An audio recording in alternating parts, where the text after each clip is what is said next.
نبی پاک صلی اللہ تعالی علیہ وسلم کی چچا زاد بہن ہے حضرت ام ہانی، حضرت مولا علی شیر خدا رضی اللہ تعالیٰ عنہ کی سگی بہن، جن کے گھر سے حضور معراج کرنے گئے تھے۔ انہوں نے کلمہ فتح مکہ کے دن پڑھا ہے، جناب ام ہانی نے کلمہ فتح مکہ والے دن پڑھا ہے، لیکن ساری زندگی ان کے سامنے کوئی حضور کے خلاف معاذ اللہ بات نہیں کر سکا، کرنے نہیں دیتی تھی۔ لوگ کہتے تھے تو کلمہ نہیں پڑھتی، کہتے وہ میرا اور میرے نبی کا معاملہ ہے، پر تم حضور کے بارے میں بات کرو، میرے بھائی کے بارے میں تمہیں کرنے دیتی ہوں، سوال ہی نہیں پیدا ہوتا۔ ان کے شوہر بھی مسلمان نہیں ہوئے، فتح مکہ والا دن بھاگ گئے۔ ان کے رشتے میں کچھ دیور تھے سسرال کے رشتوں میں سے، وہ تو اتنے سخت کافر تھے، اسلام کے دشمن تھے، لیکن حضور جب فتح مکہ پہ گئے تو بڑے بڑے لوگوں نے دعوت دی، پر حضور ان کے گھر میں گئے، نفل بھی وہیں پڑے، روٹی بھی وہیں کھائی، وہاں رہے۔ حضور وہاں سے تشریف لے گئے ایک اور جگہ، تو اعلان ہوا کہ ان کے وہ جو دو دیور ہیں جناب ام ہانی رضی اللہ تعالیٰ عنہ، کہ ان کو نہ جہاں ملے مار دیا جائے۔ اب انہیں ڈھونڈ کون رہا ہے؟ مولا علی خود ڈھونڈ رہے ہیں، حالانکہ وہ رشتہ دار ہیں، حضرت علی نے تلوار پکڑی ہے، جہاں ملیں گے مار دوں گا۔ جناب ام ہانی نے نا اپنے وہ دونوں دیور تلاش کیے، ڈھونڈ کے لائیں، لا کے کمرے میں بند کر کے باہر سے دروازہ بند کیا اور سیدھی حضور کے پاس چلی گئی، کہنے لگی علی انہیں ڈھونڈ رہے ہیں، یہ پیغام آیا ہے ان کے لیے، یہ اعلان کر دیا گیا ہے۔ حضور نے فرمایا ام ہانی تو بات کر، تو کہنے لگی حضور پھر میں نے انہیں پناہ دے دی ہے۔ تیا آ گئی نا بوے تے، بیٹی آ گئی، میں نے پناہ دے دی ہے، کوئی دوسرا جملہ نہیں، کوئی دوسری بات نہیں۔ یہ امام الانبیاء بول رہے ہیں، یہ سرور کائنات بول رہے ہیں۔ حضور فرمانے لگے ام ہانی، جسے ام ہانی نے پناہ دے دی اسے محمد عربی نے بھی پناہ دے دی، بلا لو علی کو واپس، ہم نے نہیں مارنا، جسے تو نے پناہ دے دی اسے ہم نے بھی پناہ دے دی۔ بیٹی جو آ گئی ہے، بہن جو آ گئی ہے دروازے پہ، چل کے جو آ گئی ہے تو ختم ہو گئی بات۔ مجھے سمجھ آ گئی کہ میرے دیہات کے بزرگوں کے سینوں تک یہ جو بات پہنچی ہے تو یہ کوئی فیض ہے، یہ کوئی کرم ہے، یہ کہیں سے چلی ہے جو یہاں تک آئی۔ عزیز بھائی، رسول پاک صلی اللہ علیہ وسلم نے وہ والی سوچیں سوسائٹی کو دیں، معاشرے میں وہ والی خیر نبی پاک علیہ الصلوۃ والسلام لے کے آئے جس کی سوسائٹی کو بڑی زیادہ ضرورت تھی، جس کی حاجت تھی۔ میرے رسول پاک صلی اللہ تعالی علیہ وسلم خوب محبت فرماتے، اپنوں سے، بیگانوں سے، غیروں سے، اس سے بھی اس سے بھی۔ لوگوں کی رسائی حضور تک آسان تھی، اپنا دکھ جا کے حضور کو سنا لیتے تھے۔ میں آپ سے عرض کروں، پہلے تو دکھ سنتا کوئی نہیں، اور اگر کوئی سننے لگے تو سنانے والا سناتا نہیں۔ کیوں؟ اعتماد کیسے کریں؟ یہ کیسے کہیں کہ ہمارا راز راز ہی رہے گا؟ لوگ اپنے سینوں میں چھپائے نفسیاتی مریض ہو گئے، لوگ اپنے دلوں میں اپنے دکھ لیے قبروں تک چلے گئے، لیکن اعتماد کیسے کریں؟ وہ بندہ کہاں سے ملے جو دکھ سنے گا پھر اس کا پردہ بھی رکھے گا، جو بات سنے گا پھر اس پر طے بھی کرے گا؟ کوئی اشک شوئی والا، کوئی ایسا بندہ جس کے پاس بندہ جائے اور کندھا اس کا خالی ملے اور بندے کو پتا ہو کہ میں جتنا مرضی روؤں گا یہ کندھا بھی نہیں ہٹائے گا۔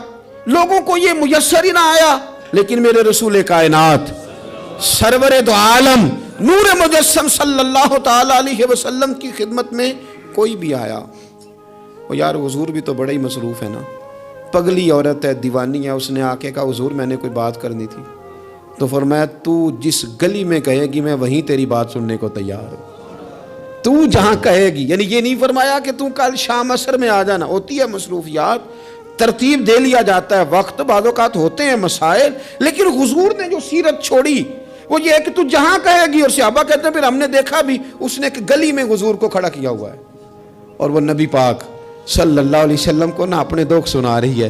شاید یہی وجہ تھی حضور کائنات کے دکھ سنتے تھے اور کائنات میرے نبی کی رسالت کا اعلان کرتی تھی۔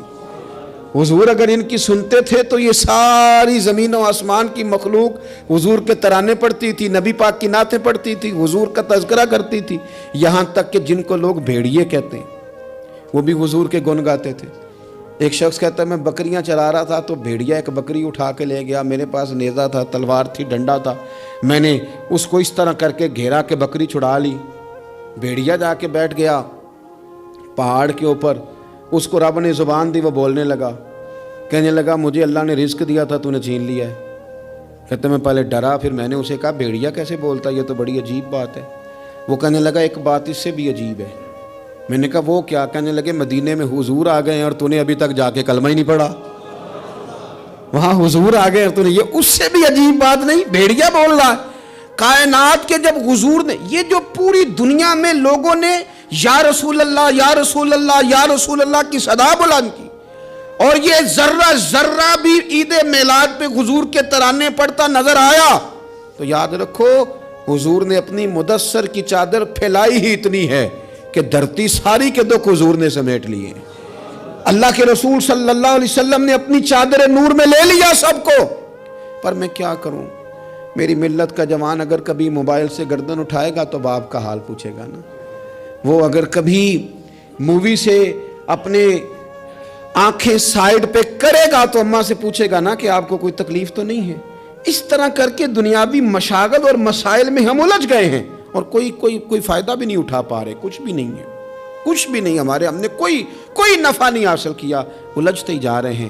ایک تو اپنے آپ کو لوگوں کے بیچ لائیں, اپنے آپ کو بڑا سمجھنا ختم کریں, کسی کی بھی بات سنیں, کسی کو بھی, یعنی خود ہی سارا کچھ بن جانا, خود ہی بتا دینا, خود ہی اعلان کر دینا, خود بخود ہی اپنے آپ کو نیک سمجھ لینا, خود بخود ہی اپنے آپ کو بڑا جان لینا, اس سے تھوڑا سا باہر آئیں.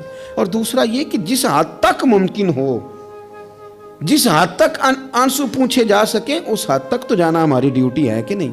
جو ہماری احاطے میں لوگ آتے ہیں ان کی حد تک تو ہم خیر بانٹ سکتے ہیں کہ نہیں. ایک بات آخر میں آپ کی خدمت میں نے عرض کرنی ہے, بڑی تکلیف کے ساتھ عرض کروں گا. دیکھیں, کچھ نہیں نہ کر سکتے تو لوگوں کے لیے جذبات ہی اچھے کر لیں, خیر کے جذبات اپنے دلوں میں لوگوں کے لیے پیدا کریں, اور موقع دیں ہر شخص اپنی اپنی جگہ پہ اپنے اپنے حساب سے. آپ نے کبھی حدیثوں کی روایت میں یہ سنا ہے کہ یہ حدیث حضرت خالد بن ولید سے مروی ہے؟ ہوں گی چند حدیث, پر چند حدیثیں کس سے مروی ہیں؟ حضرت ابو ہریرہ سے ہیں, حضرت انس بن مالک سے, حضرت عائشہ سے, ایسے ہی ہے. چلیں, آپ نے وہ واقعہ سنے ہوں کہ تلوار لی تھی تو فلاں جگہ پہ حضرت ابو ہریرہ نے اتنے لوگ کاٹ دیے تھے, کوئی بات ایسی سنی ہو؟ ایک آدمی میدان میں ہے, وہ جہاد کر رہا ہے, ایک یہاں بیٹھا ہے وہ رسول اللہ کا دین بیان کر رہا ہے. ہر بندے کا شعبہ ہے. نہ حضرت خالد بن ولید نے یہ کہا کہ ابو ہریرہ آپ میدان میں کیوں نہیں آ رہے, اور جناب ابو ہریرہ نے نہ یہ کہا کہ آپ حدیثیں کیوں نہیں روایت کر رہے. تو ہم ایک دوسرے کے لیے جب جذبات اتنے حسین پیدا کر لیتے ہیں, دل ہم اگر حضرت ابو ہریرہ رضی اللہ تعالیٰ عنہ حضور سے وہ سارا خزانہ لے کے اندر جمع نہ کرتے تو ہم تو آج بھائی کوئی شے ہی نہ بتا پاتے لوگوں کو, کوئی چیز آتی نہ. یہ ضبط, یہ حوصلہ انہوں نے پیدا کیا تو بات آگے کی. کسی بھی شعبے میں آپ تعلق رکھتے ہیں, کسی بھی شعبے میں ایک دوسرے کی, میں کہا کرتا ہوں یہ سپیکر والا ساتھی نہ آئے تو ہم بڑے پریشان ہو جائیں, کیونکہ اس نے چلایا ہے تو میری بات آپ تک پہنچ گئی.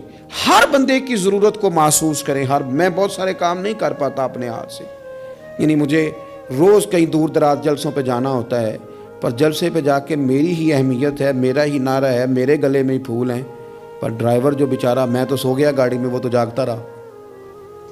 میں کئی دفعہ سارے رستے سویا رہا, وہ جاگتا رہا, اس کے بغیر کام چلتا ہے. تو بھئی ہر بندے کی اپنی جگہ پہ ایک اہمیت ہے, آپ اس اہمیت کو سمجھیں اور پیار بانٹیں. اللہ کے حضور دعا ہے مالک ہمیں حضور کی سیرت سے فیض یاب فرمائے.